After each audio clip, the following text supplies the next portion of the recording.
Ito po yung sample balot na pinamimigay nila. Kung papansinin ninyo, kasing laki ito nung original na balota na gagamitin natin sa eleksyon. Pero Okay, bibilisan ko lang ha. Bibilisan mo, sige. Nakalagay po dito lahat ng mga kandidato na lalaban sa probinsya na to. Bibilisan ko lang. Weng. Ayan, okay na. Ito po yung likod ngayon yan. Nandiyan yung mga party list na pipiliin ninyo.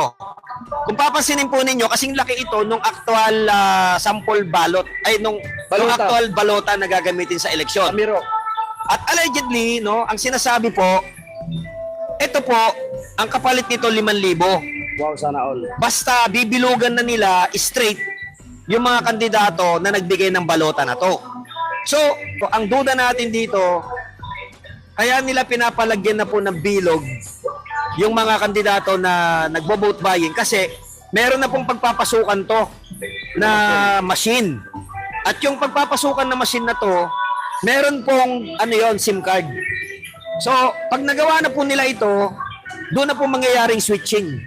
Ang sabi, mismo, kamag-anak ng taga-Comelec ang nagsabi, hindi natin alam kung upon travel papalitan, isi-switch o pagdating sa munisipyo.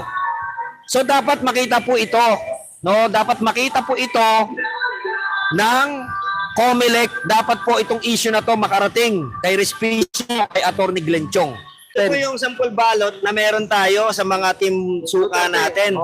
Kung pagpapansinin ninyo, ito po yung aktual na balota na gagamitin ngayong eleksyon. So ang layo, di ba? Ayun, di ba? O, kitang-kita nyo yung layo. O, ito nga, kulang pa sa 1 length sheet of paper to eh. Mas maliit ng konti. Maliit lang yan. Parang 3/4 yata to. Pero ito pong pinamimigay nila, no?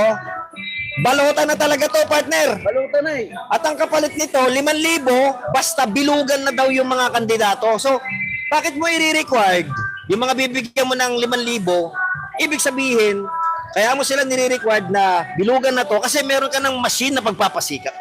Sample balot, bakit kailangan bilugan? Correct. Nagkamali yung nagbigay nitong na to eh, sample balot na to. Kasi maisog leader natin yung nagbigay nito sa Bataan.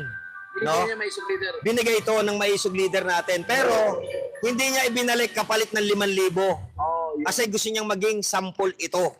Na ito pinamimigay.